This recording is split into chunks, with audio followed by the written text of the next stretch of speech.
یہ رات کی بڑی علامتیں ہیں، اور اس ایک رات کی عبادت اللہ نے 80 سال سے بڑھ کر کی۔ اسی لیے جب یہ رات آئے تو اس میں مغرب کے بعد غسل کرنا سنت ہے۔ بعد مغرب حضور علیہ السلام کا معمول ہے کہ اللہ کے حبیب صلی اللہ علیہ وسلم بعد مغرب غسل فرماتے تھے۔ اس کے بعد آقا کریم صلی اللہ علیہ وسلم مسجد میں عبادت کرنا اس رات کو پسند کرتے تھے۔ گھر میں بھی کر سکتے ہیں، لیکن بلکہ صحابہ کرام تو شب قدر میں نئے لباس کا اہتمام کرتے تھے، نئے کپڑے وہ پہنتے تھے شب قدر میں۔ کچھ صحابہ تو ایک ہی لباس سلا کر رکھے ہوئے تھے، جیسے حضرت انس ابن خزیمہ وغیرہ، کہ یہ حضرات اسی رات میں وہ لباس پہنتے تھے اور پھر کسی وقت اس لباس کو استعمال نہیں کرتے تھے۔ آقا کریم صلی اللہ علیہ وسلم سے پوچھا گیا کہ یا رسول اللہ، اگر ہم شب قدر پائیں تو اس میں سب سے زیادہ کون سی عبادت کریں؟ اللہ کو اس رات کون سا عمل سب سے زیادہ پسند ہے؟ تو اللہ کے حبیب صلی اللہ علیہ وسلم نے فرمایا، اگر وہ رات تمہیں مل جائے تو کثرت کے ساتھ دعا کرنا، کیونکہ اس رات اللہ کو دعا بہت پسند ہے۔ حضرت اماں عائشہ صدیقہ نے پوچھ لیا، یا رسول اللہ دعا تو کریں، کون سی دعا زیادہ کریں، وہ بھی سکھا دیں۔ تو آقا نے فرمایا کہ یوں کہو، اللہم انک عفو کریم تحب العفو فاعف عنی۔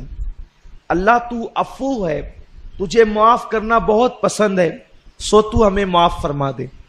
اس رات توبہ کرو کثرت کے ساتھ، ہو سکے تو صلاۃ التسبیح کا اہتمام کرو، ہو سکے کچھ نوافل پڑھو، اور جب رات کا آخری پہر آ جائے تو پھر دعا میں مصروف ہو جاؤ، اور ہو سکے تو سحری تک دعا کا اہتمام کرو، کیونکہ یہ رات جاگنا اپنے مقدر کو جگانا ہے۔ جو اس رات کو جگ گیا وہ 80 سال عبادت میں آگے ہو گیا۔ اور خاص طور پر بہت اہم بات عرض کرنے جا رہا ہوں، جتنی عبادتیں ہیں اللہ اس کو قبول کر لے تو اس پر انعام کیا ملتا ہے؟ جیسے کسی نے حج کیا تو حج کرنے والے کے سارے گناہ معاف ہو جاتے ہیں، وہ ایسے پاک ہو جاتا ہے جیسے ابھی اپنی ماں کے پیٹ سے پیدا ہو۔ اسی طرح جمعہ کی نماز پڑھ کے جانے والا ہفتے بھر کے سارے گناہ معاف ہو جاتے ہیں۔ اسی طرح رمضان شریف کے روزے رکھنے والا گزشتہ رمضان شریف اور اس رمضان شریف کے درمیان جتنے گناہ کیے تھے اللہ سب معاف کر دیتا ہے، سارے گناہ معاف ہوتے ہیں۔ لیکن شب قدر کی ایک انفرادی خصوصیت یہ ہے، جو حج میں بھی نہیں ہے، بڑی ذمہ داری سے عرض کر رہا ہوں، جو حج میں بھی نہیں ہے، جو رمضان شریف کے روزوں میں بھی نہیں ہے، اگر کسی کو شب قدر مل گئی تو انعام کیا ملتا ہے؟ آقا فرماتے ہیں اگر کسی کو شب قدر ملے اور وہ اس میں عبادت کر لے تو اللہ انعام کیا عطا کرتا ہے؟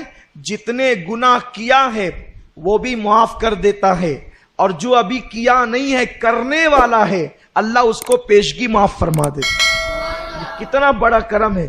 لیکن شب قدر ملنا چاہیے، اور وہ متعین نہیں ہے، لیکن ہم تو بس اللہ پر امید کرتے ہوئے جو ہے وہ شب قدر میں عبادت کرتے ہیں۔ اللہ فرماتا ہے خیر من الف شہر، یہاں تک آپ نے سنا، اب یہ 1000 مہینوں سے افضل ہے، برابر نہیں افضل ہے۔ پھر فرماتا ہے تنزل الملائکہ والروح، اور اس رات فرشتے آتے ہیں اور جبریل علیہ السلام آتے ہیں، اور کیا کرتے ہیں؟ سلام ہی حتی مطلع الفجر، فجر تک وہ لوگوں کے لیے جو عبادت میں مصروف ہوتے ہیں سلامتی کی دعا کرتے ہیں، ان پہ سلامتی بھیجتے ہیں، انہیں سلام کرتے ہیں۔ تفسیر میں آتا ہے کہ یہ جو شب قدر ہے، اگر اس کا اردو میں ترجمہ کیا جائے تو ترجمہ یہ ہوگا تنگ کر دینے والی رات، یا تنگ ہو جانے والی رات، یا تنگی کی رات۔ حیرت ہے، اتنی مبارک رات ہے لیکن اس کا اردو میں ترجمہ کیا ہے؟ تنگی کی رات یا تنگ کر دینے کی رات۔ تو اس کا نام تنگی کی رات کیوں ہے؟ تو حدیث پاک میں آتا ہے کہ آسمان سے اتنے فرشتے زمین پہ آتے ہیں کہ زمین تنگ ہو جاتی ہے فرشتوں کی تعداد کی وجہ سے، اسی لیے اس کو تنگی کی رات کہتے ہیں۔ فرشتوں کی وجہ سے زمین تنگ ہو جاتی ہے، یعنی قدم رکھنے جگہ نہیں رہتی فرشتوں کو۔ اور فرشتے کیوں آتے ہیں؟ وہ رات بھر مسافہ کرتے ہیں، مغرب سے لے کر فجر تک۔ کن سے؟ عبادت کرنے والوں سے۔ فرشتے مسافہ کرتے ہیں، فرشتے زیارت کرتے ہیں، تمہاری دعاؤں میں شریک رہتے ہیں۔ اور بعض مفسرین نے تو یہ بھی بتا دیا کہ فرشتے مسافہ کرتے ہیں، اس کی نشانی اور علامت کیا ہے؟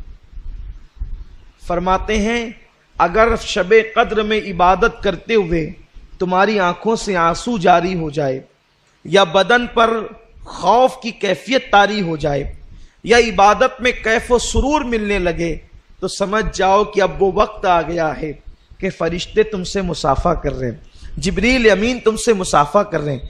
اور یہ جبریل اور فرشتے شب قدر میں کیوں آتے ہیں، یہ بھی ایک خاص بات ہے۔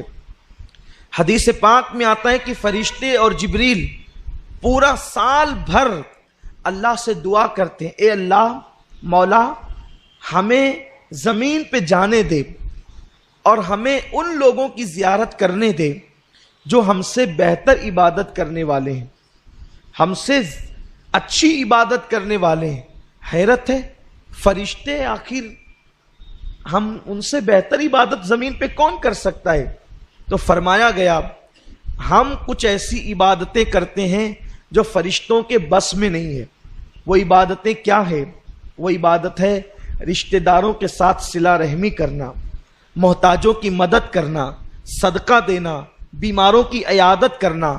حتیٰ کہ یہ عبادت کہ اگر تمہارا بچہ سو رہا ہے اور اس کے بدن پر چادر نہیں ہے تو اس کے بدن پر عذرائے شفقت چادر ڈال دینا، یہ بھی عبادت ہے، یہ فرشتوں کے بس کی نہیں ہے۔ روایتوں میں آتا ہے اگر تمہارا بچہ سو رہا ہے، وہ چادر پھینک دیا، تم نے چادر اس کے اوپر اڑا دیا، تو بھی اللہ تمہاری مغفرت فرما دیتا۔ فرشتوں کے بس کا نہیں ہے وہ، کیونکہ فرشتوں کی تو اولاد ہی نہیں ہے، فرشتوں کا بھائی نہیں ہے، وہ صلہ رحمی کس کے ساتھ کریں گے؟ فرشتوں کی بیوی نہیں ہے، وہ محبت کس کو دیں گے؟ تو وہ کہتے ہیں مولا جو ہم نہیں کر سکتے اور تیرے بندے جو کرتے ہیں ہم سے بہتر والی عبادت، تو ہم ان کی زیارت کے لیے جانا چاہتے ہیں۔ وہ سال بھر دعا کرتے ہیں تو اللہ شب قدر میں ان کو زمین پر نازل فرماتا ہے اور وہ تمہاری زیارت کے لیے آتے ہیں۔ انسان تو کتنا خوش نصیب ہے، اگر تو صلہ رحمی کرے، لوگوں سے پیار کرے، اگر تو لوگوں سے محبت کرے تو تیرا مرتبہ کتنا بڑھ جاتا ہے کہ اللہ کے معصوم فرشتے تیری زیارت کے لیے